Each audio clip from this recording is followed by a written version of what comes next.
चल। नमो अरिहन्ताणं नमो सिद्धाणं नमो आयर्याणं नमो उवजायाणं नमो लोये सवसाहुणं मङ्गलं भगवान् वीरो मङ्गलं गौतमो गणी मङ्गलं कुन्दकुन्दार्यो जैन धर्मोऽस्तु मङ्गलम् सर्वमङ्गलमाङ्गल्यं सर्वकल्याणकारकं प्रधानं सर्वधर्माणां जैनं जयतु शासनम् अरिहंत सिद्ध सूर्य उपाध्याय साधु सर्व अर्थ के प्रकाशी मांगलिक उपकारी हैं तिनको स्वरूप जान रागते भई जो भक्ति काय को न माए स्तुति को उचारी है धन्य धन्य तुम ही से काज सब आज भय कर जोर बारंबार वंदना हमारी है मंगल कल्याण सुख ऐसो हम चाहते हैं ओ मेरी ऐसी दशा जैसी तुम धारी है ओ मेरी ऐसी दशा जैसी तुम धारी है मंगल में मंगल करण वीतराग विज्ञान नमो ताहि जाते भय अरहंतादि महान करि मंगल करियो महाग्रंथ करण को काज जाते मिले समाज सब पावे निज पद राय। मोक्ष मार्ग प्रकाशक ग्रंथ अध्याय 8 उपदेश का स्वरूप, उसकी चर्चा हमारी चल रही है। और उसके अंतर्गत पेज नंबर 292, 292 है ना, द्रव्यान योग में दोष कल्पना का निराकरण। उसकी चर्चा हमारे हमने कल प्रारंभ करी थी। उसके पहले हमने चरणान योग के दोष कल्पना का निराकरण देखा था, और ये द्रव्यान योग में दोष कल्पना का निराकरण हमने स्टार्ट करा था। आई थिंक 292 का लास्ट, उससे लास्ट क्वेश्चन से अपन करेंगे, है ना। तो द्रव्यान योग क्या बोलता है कि पंडित जी ने बोला कि जो जो उसमें दोष निकालते हैं ना द्रव्यान युग में, वो क्या बोलते हैं कि व्रत संयम आदि ये तो क्या है, ये व्यवहार धर्म है, तो ये प्रकट करने योग्य नहीं है। और जो सम्यक दृष्टि के जो भोग आदि हैं वो निर्जरा के कारण है। तो वो अपने आप को सम्यक दृष्टि मानता है और भोग भोगता है। तो ऐसे वो उसके वो स्वच्छंदी होने का यहाँ लिखा है, देखो पंडित जी ने सब, वो स्वच्छंद होकर पुण्य छोड़कर पाप में प्रवर्तता है, उसमें प्रवर्तेंगे। तो बोले वो योग्य नहीं है। और दो एग्जाम्पल दिए थे, एक तो गधे का, कि वो गधा मिश्री खाता है, तो इसका मतलब ये नहीं कि वो गधा अगर बीमार हो जाता है, मर जाता है मिश्री खाकर, तो हम सब मिश्री खाना छोड़ दें। और एक दिया था वो बादल का, बारिश का उदाहरण दिया था कि बारिश होती है तो भाई किसी को नहीं चाहिए बारिश, तो इसका मतलब ये नहीं कि बारिश ही ना हो, है ना। मेजॉरिटी ऑफ तो लोगों को बारिश चाहिए। तो बोला कि कोई एक अगर गलत काम करता है, स्वच्छंदी होता है कोई व्यक्ति द्रव्यान युग पढ़कर, उसका स्वाध्याय कर कर, तो इसका मतलब ये नहीं है कि हम इन टोटलिटी द्रव्यान युग के स्वाध्याय को छोड़ दें। ठीक है, अब अपन ये प्रश्न कल अपन पढ़ते हैं, जो कल अपन ने देखा था, लास्ट आखिरी जो पैराग्राफ है 292। तथा कितने ही जीव कहते हैं कि द्रव्यान योग रूप आध्यात्म उपदेश है वह उत्कृष्ट है, सो उच्च दशा को प्राप्त हो उनको कार्यकारी है, निचली दशा वालों को व्रत संयम आदि का ही उपदेश देना योग्य है। क्या बोला कि द्रव्यान योग में जो अध्यात्म का है वो तो बहुत उत्कृष्ट है, मोक्ष मार्ग है वास्तव में। तो बोले वो तो उच्च दशा वालों को दो, निचली दशा वालों को तो वो व्रत संयम आदि का दो, क्योंकि उनको देने की जरूरत नहीं, वो तो नीची दशा वाले हैं। वो तो बहुत ऊंचा उपदेश है, अध्यात्म का उपदेश जो देते हो। तो बोले कि निचली दशा वालों को व्रत संयम आदि का ही उपदेश देना योग्य है। तो देखो उसका उत्तर क्या दिया, अपन ने थोड़ी सी चर्चा भी करी थी कल समय सार की। पर देखो पंडित जी क्या बोलते हैं। उनसे कहते हैं जिन मत में यह परिपाटी है कि पहले सम्यक तो होता है, फिर व्रत होते हैं, वह सम्यक्त स्वपर का श्रद्धान होने पर होता है, और वह श्रद्धान द्रव्यान योग का अभ्यास करने पर होता है। इसलिए प्रथम द्रव्यान योग के अनुसार श्रद्धान करके सम्यक दृष्टि हो, पश्चात चरणान योग के अनुसार व्रताधिक धारण करके व्रति हो। इस प्रकार मुख्य रूप से तो निचली दशा में ही द्रव्यान योग कार्यकारी है। गौण रूप से जिसे मोक्ष मार्ग की प्राप्ति होती ना जाने, उसे पहले किसी व्रताधिक का उपदेश देते हैं। इसलिए ऊंची दशा वालों को अध्यात्म अभ्यास योग्य है, ऐसा जानकर निचली दशा वालों को वहां से परान्मुख होना योग्य नहीं है। क्या बोला? जिनमत में क्या परिपाटी है कि पहले सम्यक तो होता है और फिर व्रत होते हैं। पहले सम्यक तो होता है, व्रत तो पांचवें गुण स्थान में है, सम्यक तो चौथे ही में हो गया। तो पहले सम्यक तो होता है और फिर व्रत होते हैं। तो वह सम्यक स्वपर का श्रद्धान होने पर होता है, और वह श्रद्धान द्रव्यानुग का अभ्यास करने पर होता है। अब देखो, इससे एक बात का भ्रम मिट जाता है। अगर आपको सम्यक्त नहीं है तो वो वास्तव में व्रत नहीं कहलाते हैं, है ना। जो जो भी प्रतिमाएं धारण करते हैं, जो 11 प्रतिमाएं हैं, वो 11 प्रतिमाएं कैसी हैं? वो सम्यक्त के बाद ही होती हैं। उसके पहले कोई बोले हम दूसरी प्रतिमाधारी हैं, तीसरी प्रतिमाधारी हैं, वो बात अलग है कि लोग भ्रम से अपने आप को सम्यक दृष्टि मानते हैं। अभी तो ये पता ही नहीं सम्यक दर्शन किस चिड़िया का नाम है, पता ही नहीं है। तो अपने आप को सम्यक दृष्टि मानते हैं। तो सम्यक दृष्टि मानते हैं तो बोल लेते हैं कि साहब हमने तो दूसरी प्रतिमा धारण कर ली है, दर्शन प्रतिमा वाले हैं, व्रत प्रतिमा वाले हैं। हम्म। तो वो उनका भ्रम है, वो तो भ्रम है। यहाँ लिखा है कि पहले सम्यक तो होता है फिर व्रत होते हैं। वह सम्यक्त स्वपर का श्रद्धान होने पर होता है। अब वो सम्यक्त कैसा होता है? यहाँ पे पंडित जी ने कौन सा द्रव्यान युग है? द्रव्यान युग क्या बोलता है कि सम्यक दर्शन स्वपर के श्रद्धान से होता है। यहाँ ये नहीं लिखा कि देवशास्त्र गुरु के श्रद्धान से होता है या सात तत्वों का सच्चा श्रद्धान हो तो सम्यक तो होता है। वो तो सब व्यवहार है। यहाँ तो स्वपर का श्रद्धान, अपने आप को आत्मा माने, अपने आप को पर द्रव्यों से, हम्म, कर्म से, नौ कर्म से, जड़ से, पुद्गल से, राग से अपने आप को भिन्न माने। और वो जब श्रद्धान होता है तो वास्तव में वो सम्यक दर्शन है। अपने आप को शुद्ध त्रिकाली ध्रुव भगवान आत्मा माने, ये मेरा स्वभाव है, ऐसा जब उसके श्रद्धान में बैठता है तो वो सम्यक दर्शन होता है। तो ये बोला वह सम्यक्त स्वपर का श्रद्धान होने पर होता है, और वह श्रद्धान द्रव्यानुग का अभ्यास करने पर होता है। द्रव्यानुग के अभ्यास से, क्योंकि वो द्रव्यानुग बताता है ना, छह द्रव्य सात तत्व स्वपर का भेद, वो द्रव्यानुग का काम है।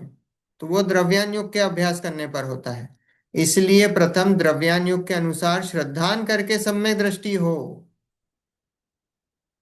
इसलिए पहले सम्यक दृष्टि हो, पश्चात चरणान योग के अनुसार व्रताधिक धारण करके व्रती हो। तो इससे ज्यादा क्लियर और क्या लिखें। पर लोगों को भ्रम यह है कि सम्यक दर्शन पता ही नहीं है, अपने आप को सम्यक दृष्टि मानते हैं, वो प्रॉब्लम है। सम्यक दृष्टि मानते हो तो वो दिक्कत है। इस प्रकार मुख्य रूप से तो निचली दशा में ही द्रव्यान योग कार्यकारी है। गौण रूप से जिसे मोक्ष मार्ग की प्राप्ति होती न जाने, उसे पहले किसी व्रताधिक का उपदेश देते हैं। क्या बोला? कि निचली दशा में तो इसलिए बता दिया कि द्रव्यान योग कार्यकारी है, क्योंकि जब तक द्रव्यान योग नहीं पढ़ोगे तो छह द्रव्य सात तत्व भेद विज्ञानी पता कैसे पड़ेगा। हम्म। तो द्रव्यान योग को अगर नहीं पढ़ोगे तो क्या होगा? ठीक है, स्वर्ग तो चले गए, स्वर्ग चले गए, या कोई मान लो फिर मनुष्य बन गए, कुछ हो गया, लेकिन फिर क्या होगा? मिथ्यात्व का मिथ्यात्व बना रहा तो क्या है? तो फिर एक इंद्रिय में जाके पढ़ोगे। हम्म। तो यहाँ बोला है कि मुख्य रूप से तो निचली दशा में ही द्रव्यानुयोग कार्यकारी है, गौण रूप से जिसे मोक्ष मार्ग की प्राप्ति होती ना जाने उसे पहले किसी व्रताधिक का उपदेश देते हैं। और गौण रूप से कैसा? कि कोई जीव अपने को ऐसा लगता है कि इसको इसको इंटरेस्ट नहीं है, समझ में नहीं आ रहा है, और या तो ऐसा कि उसकी बुद्धि कहीं और लगी हुई है, तो फिर उसको बोलेंगे भाई व्रताधिक तू पाल ले। पर वो राजमार्ग नहीं है, वो अपवाद मार्ग ही है। राजमार्ग तो पहले सम्यक्त करके है।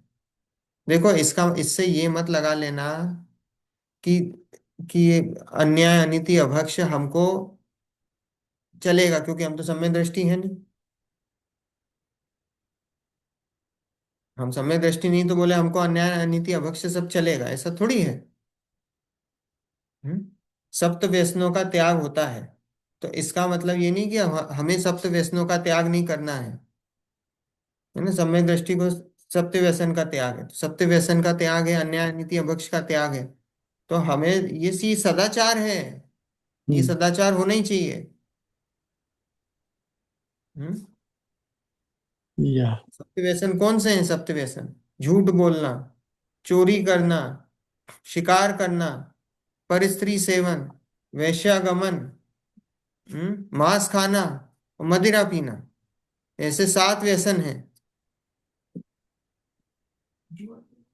ना? जुआ आगे नहीं है झूठ कोई? बोलना, चोरी करना, शिकार करना, जुआ खेलना, है ना, ये सब आ हम्म। गए इसी में ही। अब इसमें ड्रग्स भी यूज कर मिला देना चाहिए एक और। अब वो तो देखो, ये उस समय के हिसाब से लिखे हुए हैं, उस समय हाँ चलती नहीं वो तो है, होगी लेकिन आजकल ड्रग्स तो वगैरह। इसमें पर वो ना। मदिरा में आ गया है। अच्छा अच्छा। मदिरा मदिरा में आ में, गए। है ना, नशा कारक हो गया ना। अच्छा अच्छा अच्छा अच्छा, ठीक है।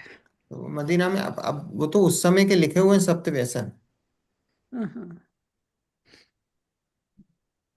सोशल मीडिया है। हम्म? ये सब, ये सारी चीजें आ गई, ये तो हमको होनी ही चाहिए, होनी ही चाहिए। बोले हम तो सब पोकर खेलते हैं $10 से, जुआ हम्म। है। नहीं कहने साहब, हम तो 10 से ज्यादा की लिमिट है भाई, 10 से ज्यादा नहीं खेलते। जुआ है, जहां पे हारने जीतने का हो वो जुआ है। लेकिन अगर एक लिमिट भान जुआ है आपको, पाप भी है वो। लेकिन अगर एक लिमिट भान दी है कि उसके बाद हम छोड़ आज ये लिमिट है, कल वो लिमिट बढ़ जाएगी, फिर कहीं और जाओगे फिर दूसरी लिमिट हो जाएगी। वो तो लत है, ये लत है, ऐसा है, गलत है, व्यसन है। व्यसन मतलब समझते हो आप? हम्म। लत, एडिक्शन, तो ये लत है। भले ही वो हमने लत लगाई है, 5 5 रुपए की, 10 रुपए की लगाई हो, पर वो लत है ना। हम पान पराग खाते हैं, 1 2 रुपए का आता है, बोले तो 1 2 रुपए का ही है, कुछ नुकसान नहीं है, लत है। लत नहीं होनी चाहिए। चाय की लत है, व्यसन है सही में। क्यों? क्योंकि उसके बिना बीमार हो जाते हैं, सर दुखने लगे, ये होने लगे, वो हो जाता है। जिसके बिना रहा ना जाए वो व्यसन है। इसे खाना चाय मुनिराज की भी एक लत हो गई। है। चाय कॉफी भी लत हो गई। बताया अभी, वही तो बोल रहा था आंटी, चाय भी लत है, चाय भी हाँ। व्यसन है। जिसके जिसके बिना रहा ना जाए वो सब लत है।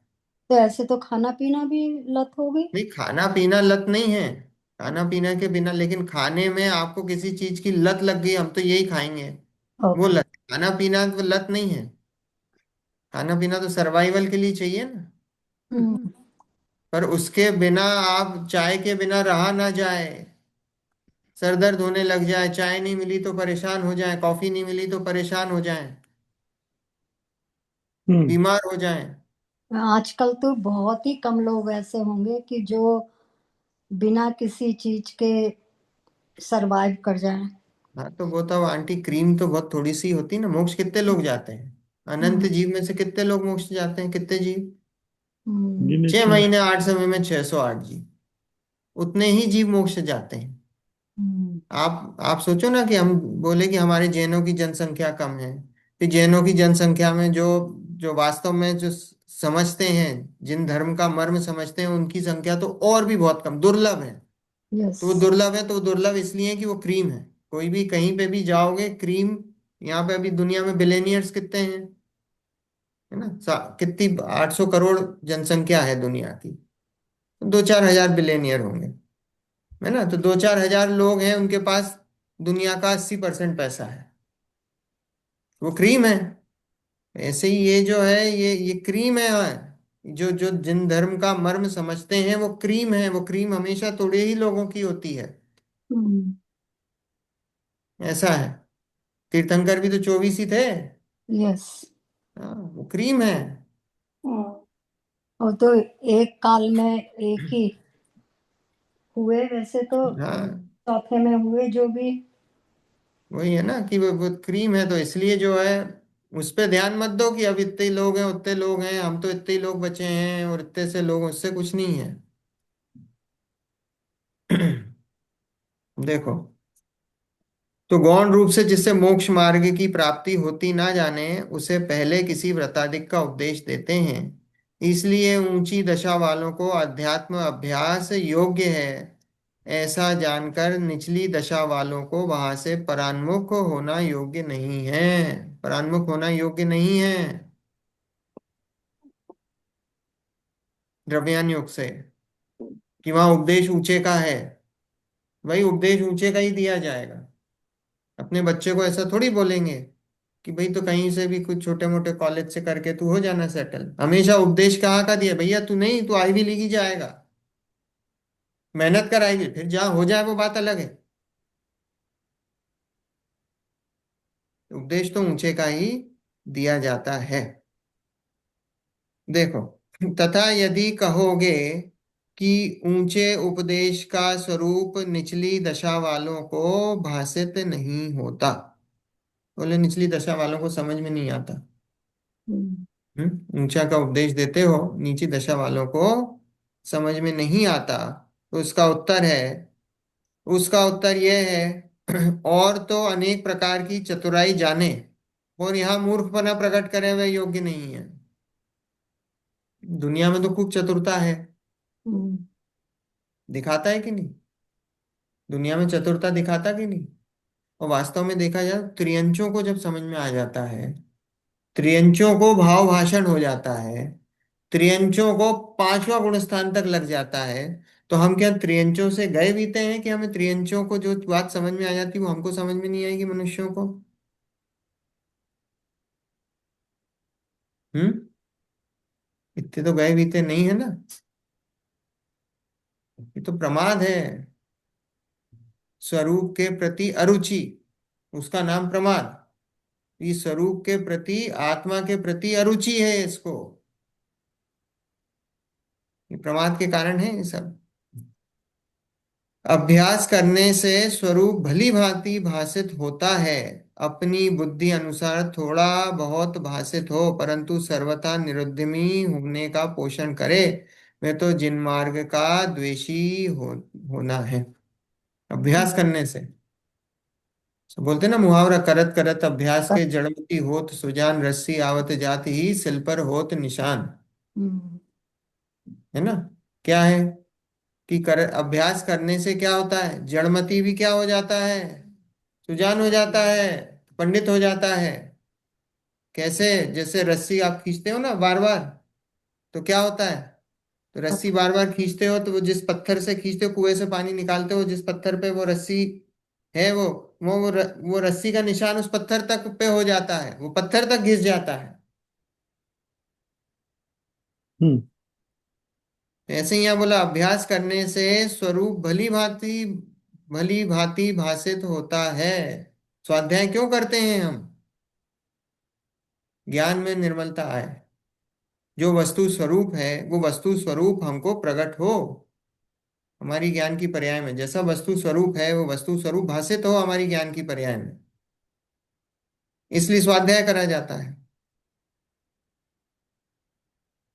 और लिखा, अपनी बुद्धि अनुसार थोड़ा बहुत भाषित हो, परंतु सर्वथा निरुद्यमी होने का पोषण करे, वह तो जिन मार्ग का द्वेषी होना होना है।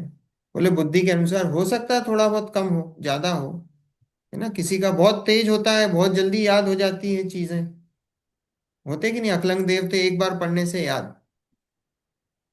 सुना है कि नहीं अकलंग देव को? अकलंग निकलंग।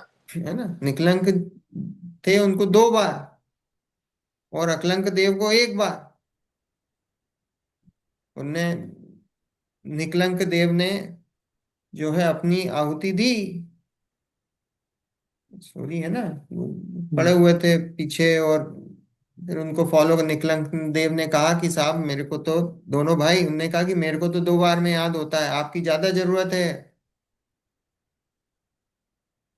तो उन्होंने डिस्ट्रैक्ट करा, और उधर वो राजा के वो सैनिक को पकड़ के, और उस समय बहुत होता था बुद्ध, बहुत मारा मारा मारी हुई है।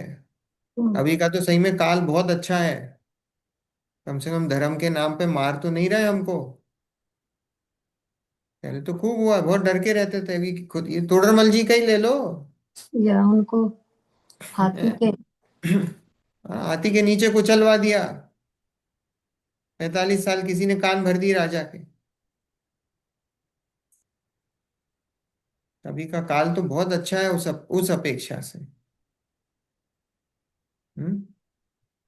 यहाँ लिखा है कि सर्वथा निरुद्यमी होने का पोषण करे, वह तो जिन मार्ग का द्वेषी होना है। जिन मार्ग का द्वेषी हो गया वो तो, जो इस बात का पोषण करे कि ये पढ़ने लायक नहीं है।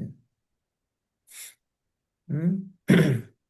तथा यदि कहोगे ये काल निकृष्ट, देखो आगे, ये काल निकृष्ट है, इसलिए उत्कृष्ट आध्यात्म उपदेश की मुख्यता नहीं करना, तो उनसे कहते हैं ये काल साक्षात मोक्ष ना होने की अपेक्षा निकृष्ट है।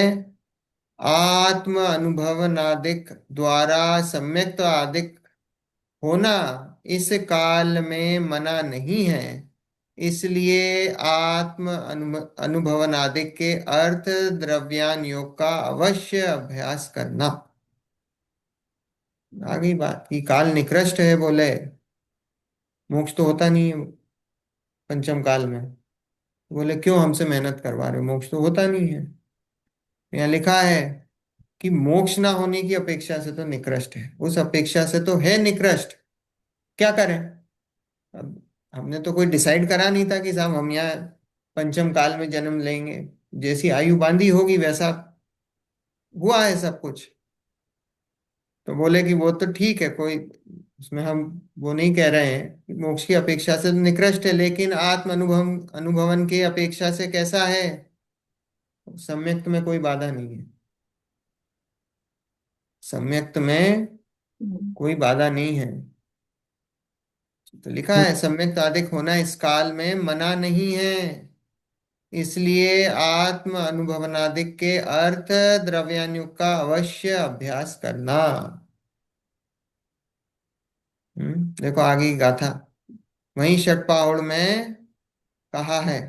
देखो उस समय अष्टपाहुड़ नहीं था, षटपाहुड़ ही अपनी हुई थी बात। उस समय 6 ही पहाड़ थे, हम्म। है ना। 84 पहाड़ लिखे हैं कुंद कुंदाचार्य ने, उसमें से कुल 17-18 के करीब कुछ मिलते हैं, है ना, बाकी नहीं मिलते हैं। सोचो कितना कितना मिला, 20-25% भी नहीं हुआ, है ना।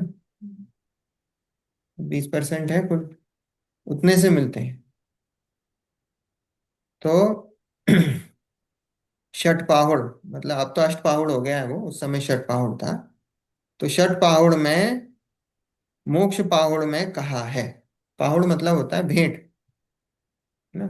पाहुड़ मतलब होता है भेंट। और अभी तो वही द्वादशांग में है, द्वादशांग में से ही कुछ किसी एक अंग का कुंद आचार्य को ज्ञान था, तो उसमें से ये पहाड़ों की रचना हुई है। चलो अब ये गाथा पढ़ते हैं। अजीवित ऋण सुधा अपा झाउण जंती सुर लोए, लोयंती यदेवत्तम तत् चुवाणिबुदीम जंती। देखो अज्जीवित ऋण शुद्धा अप्पा जाउण जंती सुरलोई, मतलब अज्य भी त्रियाणु शुद्धा, मतलब आज भी त्रियाणु शुद्धा, मतलब जीव। सम्यक दर्शन, सम्यक ज्ञान, सम्यक चारि, रत्नत्रय, है ना। हम्म। अज्य भी मतलब आज भी त्रियाणु शुद्धा की जो रत्नत्रय से शुद्ध जीव, अप्पा जाउण जंती सुरलोई। हम्म, आत्मा को अप्पा मतलब आत्मा। हम्म, तो आत्मा को ध्याकर, है ना, जाउण ध्याकर, जंती मतलब जीव जो हैं वो कहाँ जाते हैं, सुरलोई। सुरलोई मतलब स्वर्ग। देवगति। पंचम काल की बात है कि आज भी रत्नत्रय से, जो रत्नत्रय को धारण करते हैं जो जीव, वो क्या करते हैं, वो जीव स्वर्गलोक को प्राप्त होते हैं। लोयंती यदेवत्तम तत्चुआण बुंदी जंती, ऋमबुद्धिम जंती। तो वो लोयंत, ये लिखा ना, लोयंती यदेवत्तम मतलब लोकांतिक में देवपना प्राप्त करते हैं। लोयंती यदेवत्तम मतलब वो लोकांतिक देव बनते हैं। और फिर तत्चुआण निम्बुंदिम जंती मतलब वहां से च्युत होकर फिर मोक्ष जाते हैं। लोकांतिक देव एक भवतारी होते हैं। लोकांतिक देव कैसे होते हैं, एक बात है। एक भवतारी होते हैं। तो देखो अभी क्या बताएं यहाँ पे कि जो जीव ये रत्नत्रय को धारण करते हैं ना, देखो ये पंचम काल ऐसा है कि यहाँ पे जो जीव, जितने भी जीव जन्म लेते हैं ना, पहले तो जन्म से सब मिथ्या दृष्टि होते हैं। सम्यक दृष्टि पंचम काल में जन्म नहीं लेता, ठीक है। सम्यक दर्शन ग्रहण करता है, पर सम्यक दर्शन लेकर कोई कैसा? पंचम काल में इस भरत क्षेत्र में जन्म नहीं लेता, हम्म, ठीक है। अब एक। जिस जीव ने यहाँ सम्यक दर्शन ग्रहण कर लिया, तो सम्यक दर्शन ग्रहण कर लिया तो क्या है कि ये मान के चलो उस जीव का पुरुषार्थ बड़ा तीव्र है और वो ज्यादा दिन संसार में रहने वाला नहीं है, ठीक है। तो यहाँ लिखा है कि आज भी जो है रत्नत्रय जो धारण करता है वो जीव स्वर्ग में जाता है। और यहाँ लोकांतिक देव का क्यों उदाहरण दिया है, क्योंकि लोकांतिक देव भवतारी होते हैं। कौन से स्वर्ग में होते हैं लोकांतिक देव? वैमानिक। हाँ वैमानिक तो हैं, पर कौन से नंबर, पांचवें नंबर।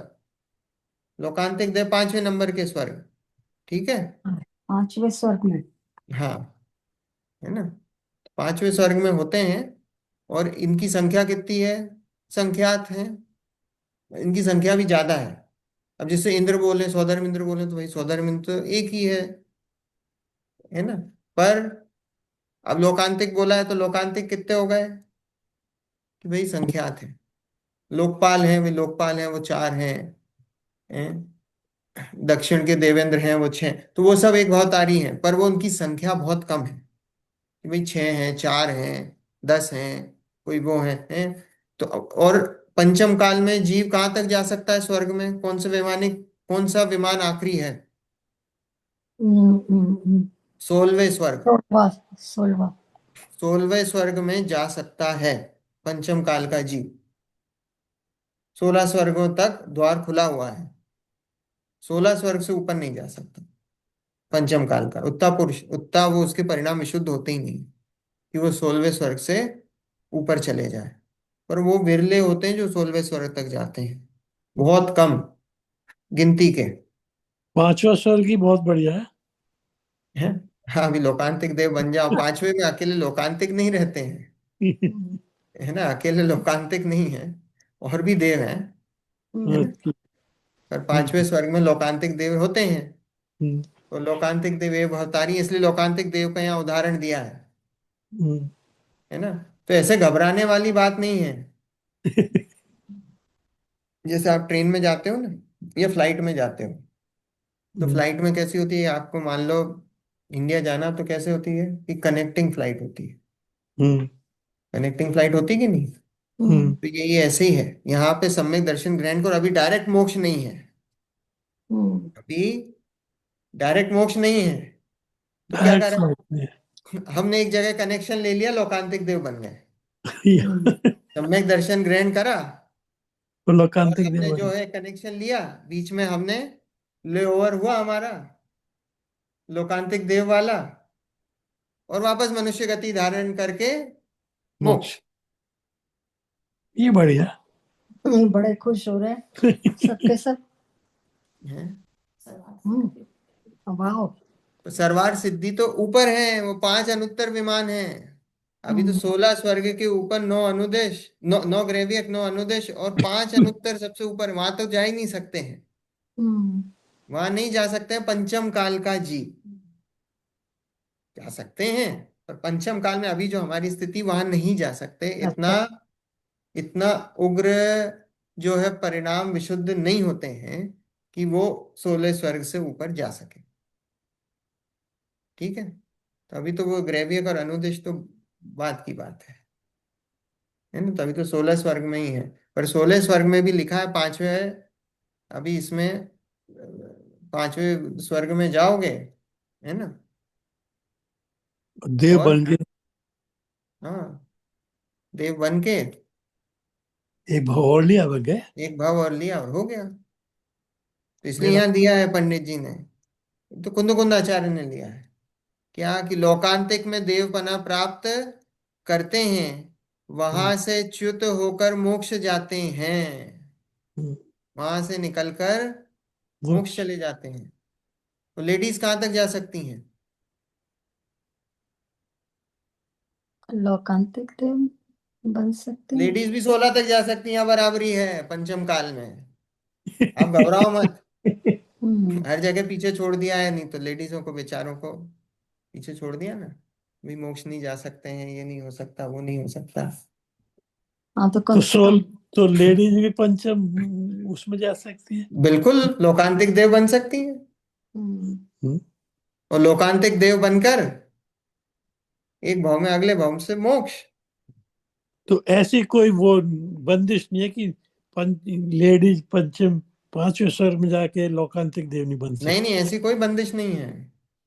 हम्म, सीधा सीता जी का जीव कहाँ है? 16वें स्वर्ग में, इंद्र है, हम इंद्र है। हम्म। फिर कौन सी बंदिश है? तो बस ऐसे चले जाओ, बस दूसरा रास्ता है।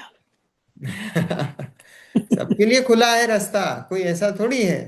एक आध भाव इधर उधर हो, लेडीज भी, इतना कोई घबराने वाली बात थोड़ी है कि अरे साहब हम तो लेडीज हैं, हम क्या। भाई सम्यक दर्शन तो सभी के लिए 5वें गुण स्थान तक जा सकती हैं, हम्म, इतनी विशुद्धि हो सकती है परिणामों में। कषाय इतनी, 2 कषाय का अभाव कर सकती हैं, वाह। तो कम क्यों आंकते हैं? हम्म, कम आंकने, आजकल तो सब लेडीज ही आ गए हैं, हम्म, हाँ। है ना? मंदिरों में भी लेडीज ही ज्यादा दिखती हैं, आदमी कम दिखते हैं। दिखते ही कहाँ है, आदमी तो कम ही दिखते हैं, और अगर लेडीज ही लेडीज ज्यादा श्वेतांबर, दिखती हैं। श्वेतांबर उसमें देखो तो सभी मतलब 25 लेडीज होंगी तो 5 ही जेंट्स होंगे, नहीं तो लेडीज तो बहुत आगे रहती हैं इसमें। हाँ, नहीं अभी आंटी इंडिया में लेडीज ज्यादा आती हैं, जेंट्स कम हाँ ही आते हैं। वो तो है। हम्म, लेडीज ही ज्यादा आती हैं। हाँ, कम आंकने की जरूरत ही नहीं किसी भी एंगल से, परिपूर्ण है सभी आत्माएं। हम तो लेडीज की क्या बात है, हम तो एक एक इंद्रिय जीव को परिपूर्ण बोल रहे हैं, लेडीज तो बहुत दूर की बात हम्म। है ना? तो एक बीच का स्टॉप है, वो ले ओवर, वो डन। देखो, वहां से च्युत होकर मोक्ष जाते हैं, और फिर लिखा है बहुरी। अब पंडित जी कुछ इसके आगे कुछ लिखना चाहते होंगे। आप मूल प्रति देखोगे तो उसमें 4-5 लाइन पंडित जी ने छोड़ी हुई है, 3-4 लाइन खाली स्पेस छोड़ी हुई, फिर लिखा हुआ। तो दैट मीन्स उनको कुछ थॉट आया होगा कि मैं इसमें बाद में ऐड करूंगा। इसको और एक्सपैंड करूंगा, हम्म, और वो एक्सपैंड कर नहीं पाए। उसके पहले जो है उनका देह परिवर्तन हो गया, तो वो क्योंकि ग्रंथ तो पूरा हुआ नहीं, तो वो ऐसा का ऐसा छूट गया। देखो इसके फुटनोट में लिखा है, यहाँ बहुरी के आगे 3-4 पंक्तियों का स्थान हस्तलिखित मूल प्रति में छोड़ा गया है, जिससे ज्ञात होता है कि पंडित प्रवर श्री टोडरमल जी यहाँ कुछ और भी लिखना चाहते थे किंतु लिख नहीं सके। हम्म, है ना, छूट गया होगा। इसलिए इस काल में भी द्रव्यान योग का उपदेश मुख्य चाहिए। हम्म, साक्षात मोक्ष मार्ग है। देखो हम लोगों को भी द्रव्यान युग में ही रस आता है ज्यादा, वास्तव में हम भी आध्यात्म ही ढूंढते हैं। हम लोग भी क्या है, अब जब तक आध्यात्म की खुराक नहीं मिले ना, तब तक हमको भी स्वाध्याय में भी मजा नहीं आता है। हम करणान युग भी पढ़ेंगे ना, तो करणान युग में से भी अध्यात्म निकालते हैं। हम चरणान युग पढ़ेंगे तो चरणान युग में से भी अध्यात्म निकालेंगे। ये कला जो है ना, ये कला गुरुदेव ने सिखाई है। ये जो कला है, ये कला गुरुदेव ने सिखाई है। क्यों? क्योंकि जिसकी दृष्टि में भगवान आत्मा है, वो जो भी चीज देखेगा उसमें से आध्यात्म निकालता है। देखो जिसको जो जिससे जिसको जिसमें रुचि होती ना, जैसे बच्चे को पढ़ाई में रुचि हो, किसी चीज में रुचि, तो उसको दिन रात क्या दिखता है? उसको पढ़ाई दिखती है। जिसको खेल में रुचि हो, उसको दिन रात खेल दिखता है। ऐसे ही जिसको आत्मा में रुचि हो, वो आत्मा के अलावा देखेगा ही क्या? मुनिराज को आत्मा में रुचि होती है तो वो आत्मा के अलावा देखेंगे ही क्या? फालतू के वार्तालाप कहाँ करते हैं? कौन? मुनिराज थोड़ी करते हैं फालतू के वार्तालाप। जिनको सिर्फ आत्मा दिख रही वो आत्मा ही देखते हैं बस। सारे जितने भी जीव हैं उन सबको भगवान आत्मा देखते हैं और अपने काम से मतलब रखते हैं। हम्म, ऐसे ही है। देखो कोई कहता है द्रव्यान योग में आध्यात्म शास्त्र हैं, वहां स्व पर भेद विज्ञान आदि का उपदेश दिया, वह तो कार्यकारी भी बहुत है, समझ में भी शीघ्र आता है, परंतु द्रव्य गुण पर्याय आदि का व प्रमाण न्यायादिक का व अन्य मत के कहे तत्वादिक के निराकरण का कथन किया, सो उनके अभ्यास से विकल्प विशेष होते हैं और वे बहुत प्रयास करने पर जानने में आते हैं, इसलिए उनका अभ्यास नहीं करना। अब ये ऐसा तर्क रखता है कि स्वपर भेद विज्ञान का उपदेश दिया, वह तो कार्यकारी भी बहुत है और समझ में भी आ जाता है भी स्व क्या है पर क्या है। पर बोले जहां आप उनके भेद प्रभेद में गए, द्रव्य गुण पर्याय में गए, बोले व्यंजन पर्याय, अर्थ पर्याय, गुण पर्याय, द्रव्य पर्याय, हम्म परोक्ष प्रमाण, प्रत्यक्ष प्रमाण, ए, द्रव्यार्थिक ने, पर्यायार्थिक ने, 47 ने, द्रव्यार्थिक ने के 10 भेद, पर्यायार्थिक ने के 6 भेद, व्यवहार ने के 4 भेद, निश्चय ने के 4 भेद, तो उसमें क्या होता है फिर वो घूमने लग जाता है, फिर वो घूमता है ना। तो यहाँ बोला उसने कि, है ना, कि गुण पर्याय आदि का व प्रमाण नयादिक का व अन्य मत के कहे तत्वादिक के निराकरण का कथन किया, सो उनके अभ्यास से विकल्प विशेष होते हैं। ये दूसरों के जो तत्वादिक है ये सब न्याय के विषय हैं, आप उनके बारे में पढ़ते हो फिर उनका खंडन करते हो, वो न्याय के विषय हैं। आपको पता ही नहीं होगा तो आप खंडन क्या करोगे? हम्म उनका खंडन करने के लिए आपको पता भी होना चाहिए। अपन ने पढ़ा कि नहीं, इसका 5वां अधिकार पढ़ा कि नहीं? अन्य मतों के बारे में चर्चा है, कितनी विस्तार से चर्चा है, अपन ने पढ़ी वो। जब पढ़ा तो फिर पता पड़ा कि भाई ये बातें, उनकी ये बात रखते हैं वो बात गलत है। तो देखो तो बोले कि उनके अभ्यास से विकल्प विशेष होते हैं और वे बहुत प्रयास करने पर जानने में आते हैं, इसलिए उनका अभ्यास नहीं करना। बोले उनके लिए मेहनत बहुत लगती, पुरुषार्थ बहुत लगता है, बोले इसलिए उनका अभ्यास नहीं करना। तो उनसे कहते हैं सामान्य जानने से विशेष जानना बलवान है। क्यों? हम क्यों विशेष विशेष जानते हैं? क्योंकि ज्ञान में निर्मलता आती है। आपका जो श्रद्धान है वो दृढ़ होता है। क्यों हम स्वाध्याय इतना विशेष क्यों करते हैं? है ना, हम इतनी इतनी चीजें क्यों पढ़ती हैं, भेद प्रभेद क्यों पढ़ते हैं? क्योंकि उससे हमारा श्रद्धान दृढ़ होता है। हमें क्या है कि हमारा अभी श्रद्धान दृढ़ नहीं है। अभी अभी डाउट है। अभी हमें डाउट, भले हम ऊपर से बोलते हैं कि हमें पूरा दृढ़ श्रद्धान है, जो भगवान ने बात कही है उस पर हमें पूरा दृढ़ श्रद्धान है, वो ऊपरी ऊपरी कथन है, अभी भी हमारे अंदर डाउट है।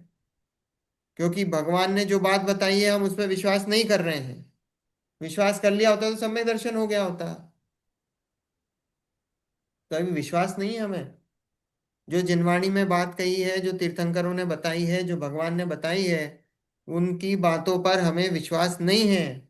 तो विश्वास बढ़ाने के लिए, श्रद्धा को दृढ़ करने के लिए, जो आपके अंदर जो संशय है, जो विभ्रम है, विमोह है, जो डाउटफुलनेस है, जो उल्टा ज्ञान है, हम्म जो बात हमको समझ में नहीं आ रही है, तो उसका क्या बोला कि वो विशेष जानने से क्या होता है? वो श्रद्धान जो है बलवान होता है, वो दृढ़ होता है। इसलिए विशेष जानते हैं, इसलिए विशेष जानने का हम प्रयास करते हैं। देखो, हर चीज का लॉजिक है, ऐसी थोड़ी पढ़ रहे हैं हम। हम्म, हम्म? कि बस लिखा हुआ है, इतने इतने शास्त्र है, तो कौन, हम नहीं पढ़ेंगे तो कौन पढ़ेगा? हमारे लिए तो लिख के गए। भाई प्रयोजन है तभी पढ़ रहे हैं। इसलिए थोड़ी मैं कुंद कुंद आचार्य पे थोड़ी एहसान कर रहे हो, आप पढ़ रहे हो। वो तो बैठे हैं स्वर्ग में, उन्हें कुछ नहीं पड़ी है कि आप पढ़ो नहीं पढ़ो। वो तो अपने बारे में कुछ भी नहीं लिख के गए हैं। 84 पाउड़ लिख के गए तो 18 ही पाउड़ मिले। उन्हें कोई फर्क पड़ा क्या? एक पाउड़ भी नहीं मिलता तो भी कोई फर्क नहीं पड़ना था। कोई फर्क नहीं पड़ना। तो हम तो अपने लिए पढ़ रहे हैं कि हमारा ज्ञान निर्मल हो, हमारा श्रद्धान बलवान हो। इसलिए ज्यो ज्यो विशेष जानता है, त्यों त्यों वस्तु स्वभाव निर्मल भासित होता है। श्रद्धान दृढ़ होता है, रागादि घटते हैं, इसलिए उस अभ्यास से प्रवर्तना योग्य है। हम्म? इसलिए बोला है कि जो है रागादि घटते हैं, श्रद्धान दृढ़ होता है, वस्तु स्वभाव निर्मल भासित होता है। देखो, वास्तव में भी बहुत बहुत चीजों, इनसे बहुत फायदा है। स्वाध्याय करते हो ना तो आपको दूसरी चीजों के प्रति अपने आप राग कम होता है। सही बता रहा हूं, आपका हम्म, अपने आप पर वस्तुओं के प्रति करना नहीं पड़ता है, वो अपने आप राग अपने आप घट जाता है। बट ये तो मैं आपको लौकिक फायदे बता रहा हूँ। तो वो जो पैसे के पीछे भागने की जो जो वृत्ति है ना, क्योंकि अगर आपको संसार के संयोगों से और उनके पीछे आपको राग रहेगा तो आप दिन रात क्या करोगे? उनको संग्रह करने का पुरुषार्थ करोगे। तो उनको संग्रह करने का पुरुषार्थ करोगे तो क्या करोगे? पैसा कमाने के लिए भागोगे दिन रात। और पैसा कमाने के लिए भागोगे तो वो राग है। दिन रात पैसा पैसा दिखेगा। मैं बोल बोल चुके कि पैसा कमाने की जो बुद्धि है, वो कौन सी गति में ले जाएगी? प्रियंश। त्रियंच गति में। वो त्रियंच गति में जाओगे आप। ये जो पैसा दिन रात जिसके पैसा घूमता है ना, त्रियंच गति अकेले जानवर मत सोच लेना। ये एक इंद्री, दो इंद्री, तीन इंद्री चाहिए, सब त्रियंच है।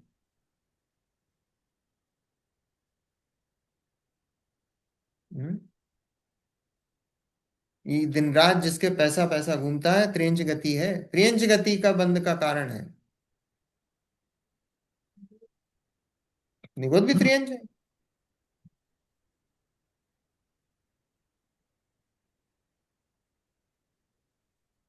साधारण वनस्पति देखा था ना अपन ने।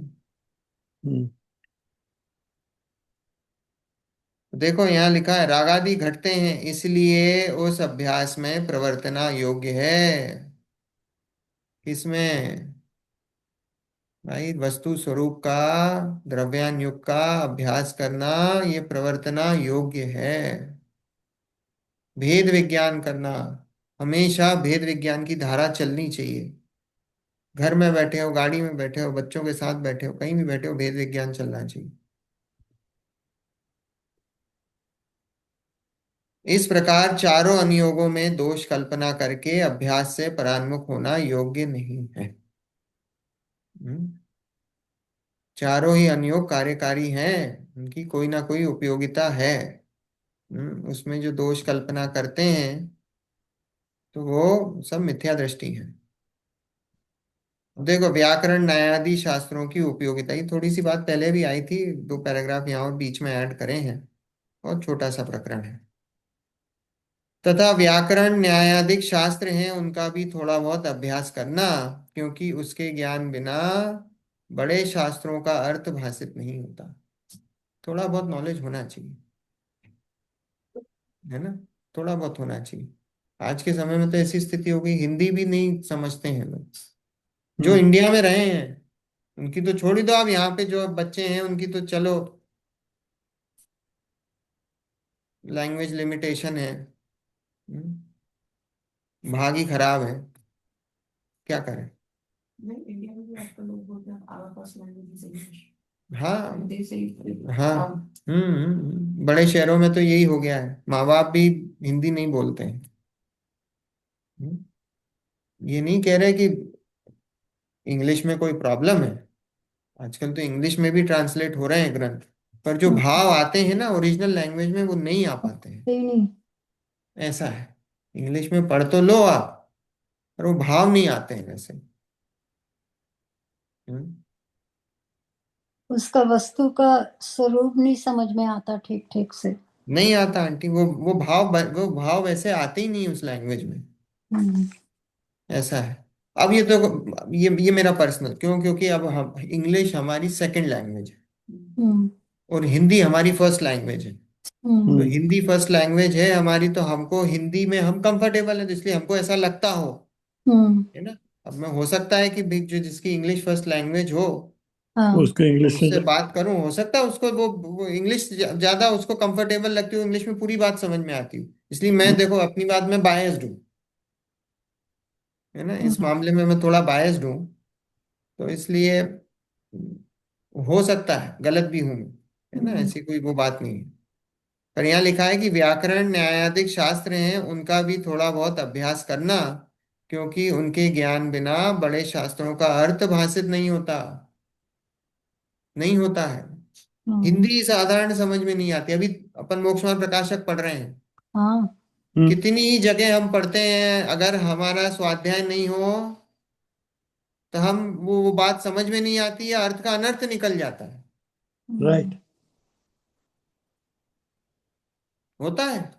हम्म, इसलिए थोड़ा बहुत आपको अभ्यास जरूरी है। न्याय का, व्याकरण का, ये थोड़ा बहुत अभ्यास जरूरी है शास्त्रों के अर्थ भाषित करने के लिए, है ना। जो शास्त्री के कोर्स होते हैं ना जयपुर में, उसमें क्या सिखाते हैं? व्याकरण सिखाते हैं, संस्कृत सिखाते हैं, हम्म, न्याय सिखाते हैं, नए सिखाते हैं, हम्म, जिससे आपको बेसिक फंडामेंटल्स पहले आपके स्ट्रांग करते हैं। तो अब वो बेसिक फंडामेंटल स्ट्रांग होंगे तो आप जब ग्रंथ पढ़ेंगे बड़े बड़े, तो आपको समझ में आएंगे, अपने आप अर्थ निकाल सकते हैं। ऐसा। तथा वस्तु का स्वरूप भी इनकी पद्धति जानने पर जैसा भाषित होता है, वैसा भाषादिक द्वारा भाषित नहीं होता। इसलिए परंपरा कार्यकारी जानकर इनका भी अभ्यास करना, परंतु इन्हीं में फंस नहीं जाना। इनका हम्म, कुछ अभ्यास करके प्रयोजनभूत शास्त्रों के अभ्यास में प्रवर्तना। क्या? देखो, वस्तु का स्वरूप भी इनकी पद्धति जानने पर जैसा भाषित होता है, वैसा भाषादिक द्वारा भाषित नहीं होता। मतलब क्या?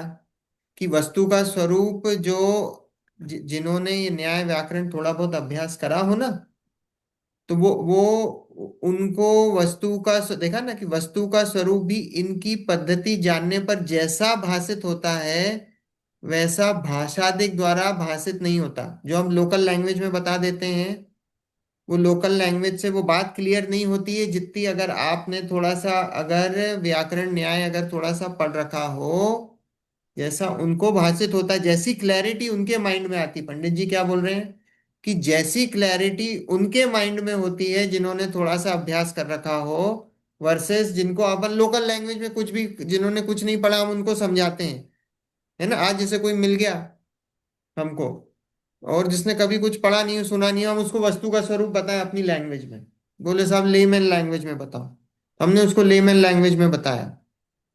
तो लेमैन लैंग्वेज में बताया तो उसको उतनी क्लैरिटी नहीं होगी जितनी जिसने थोड़ा बहुत अभ्यास करके, जिसको न्याय व्याकरण आदि का जिसका थोड़ा अभ्यास होगा, उसको जितनी क्लैरिटी होगी, वर्सेस जिसको हमने ऐसे ही लेमैन लैंग्वेज में समझा उसको उतनी क्लैरिटी नहीं होगी। राइट।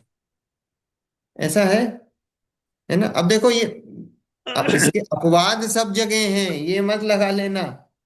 शिवभूति मुनिराज है, तुस्मास भिन्नम मारुष मातुस, है ना। तो अपवाद सब जगह हैं, ऐसा मत लगा लेना।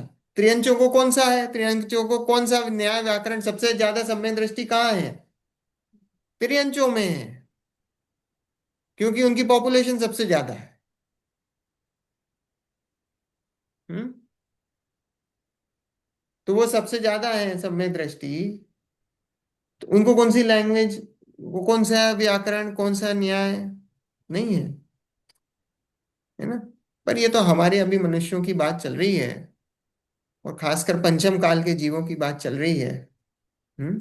कि पंचम काल में भाई थोड़ा बहुत अभ्यास ये जरूरी है शास्त्रों की, क्योंकि हमको तो अभी साक्षात भगवान नहीं है हमारे सामने, तो हमें तो ये जिनवाणी है, जिनवाणी का सहारा है।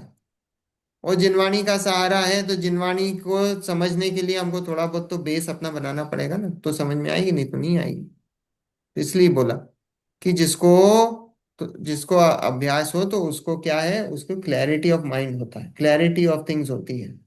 वर्सेस जिसकी, जिसको लैंग्वेज का और जिसको व्याकरण का न्याय का नहीं है आइडिया, तो उसको थोड़ा सा डाउटफुल स्थिति रहती है, उसको वस्तु स्थिति वैसी भाषित नहीं होती जिसकी जैसी जिसने, जिसको थोड़ा बहुत व्याकरण न्याय आदि का नॉलेज हो, है ना। इसलिए परंपरा कार्यकारी जानकर इनका भी अभ्यास करना, परंतु इन्हीं में फंस नहीं जाना। ये लिखा है कि परंपरा कार्यकारी जानकर, परंपरा से, क्योंकि ये मोक्ष मार्ग है, ये जिनवाणी क्या है, ये परंपरा से मोक्ष मार्ग है।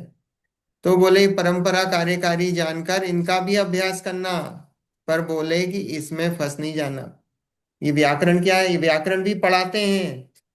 जब आप शास्त्र पढ़ते हो तो व्याकरण पढ़ाते हैं, तो परंपरा से वो पढ़ाते हैं, इसलिए उसका अभ्यास करना, है ना। तो वो परंपरा से मोक्ष का कारण भी हो गई, क्योंकि आप जब व्याकरण पढ़ते हो उसी के बाद शास्त्र स्वाध्याय करते हो।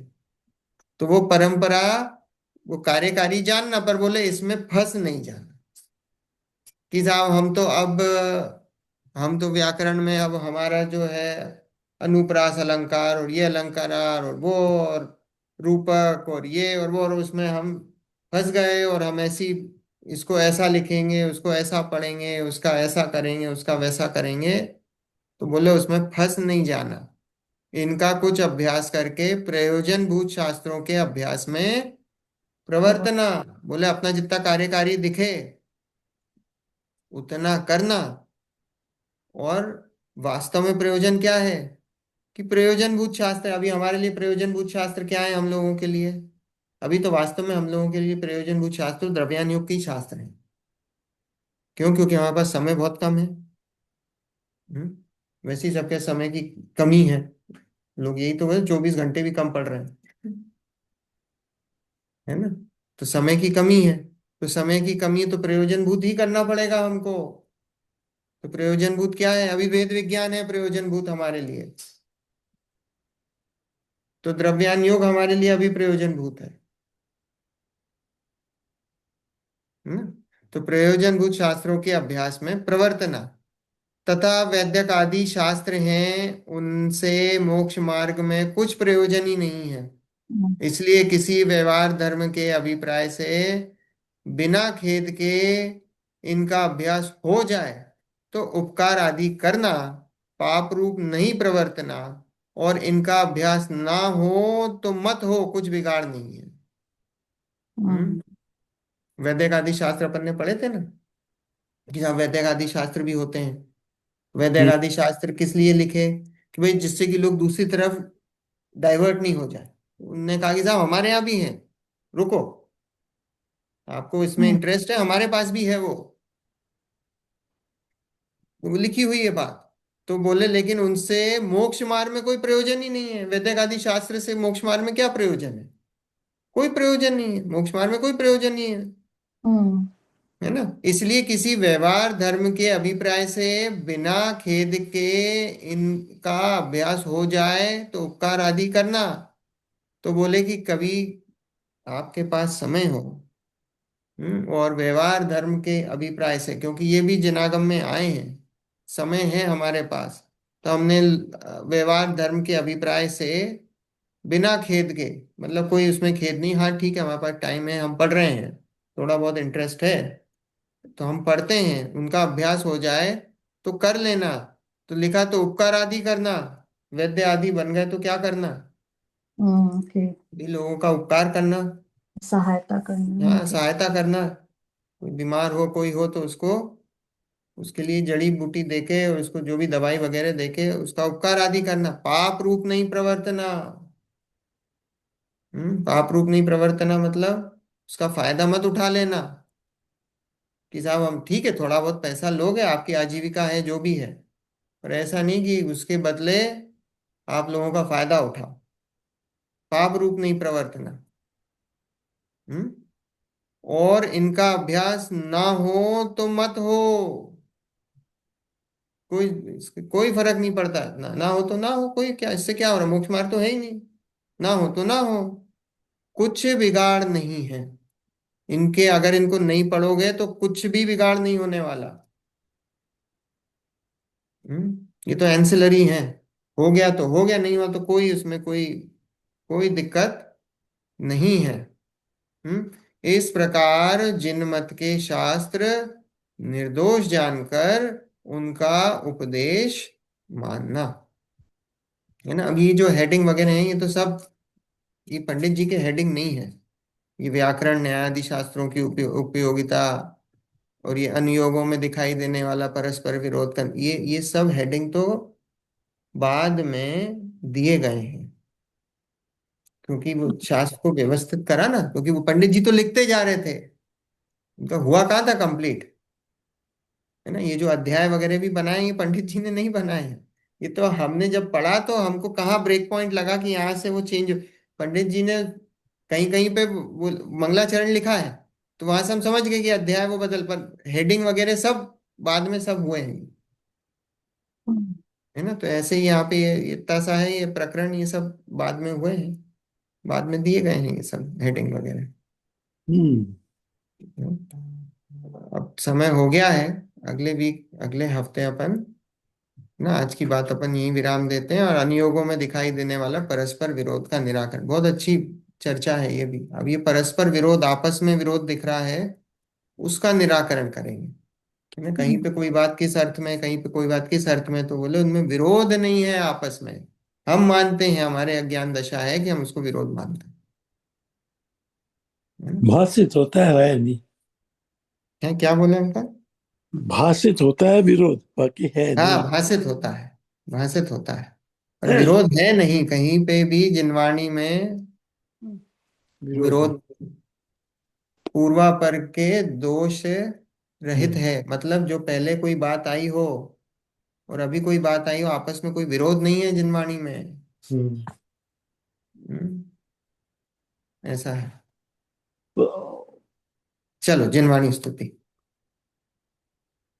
निज निधि निज में बताई, यह अनंत उपकार है, उसके लिए जिन वाणी माहो, वंदना शत बार है, वंदना शत बार है, वंदना शत बार है। नौ बार नमो कामना।